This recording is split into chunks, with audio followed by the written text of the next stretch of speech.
തങ്ങൾ പറയുമ്പോ, എടാ ഒരു സാലികത്തായ പടച്ചറപ്പിനെ പേടിയുള്ള ഒരു പെണ്ണിനെ നീ പോയി കാണടാ. കല്യാണ ആലോചന കഴിഞ്ഞു.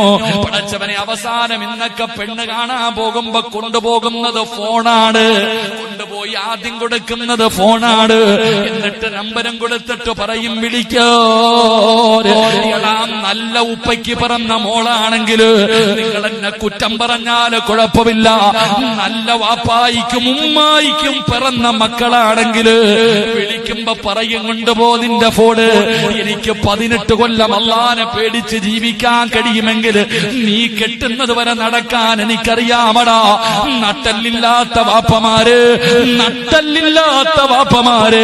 18 കൊല്ലം അല്ലാഹനെ പേടിയുള്ള ഒരു മകളെ വളർത്തിയിട്ട് ഏതെങ്കിലും ഒരുത്തം വന്ന് കണ്ടിട്ട് ഒന്ന് വിവാഹം ഉറപ്പിക്കുമ്പോ വ്യഭിചരിക്കാൻ സൗകര്യം ചെയ്തു കൊടുക്കുന്ന ഉപ്പാ,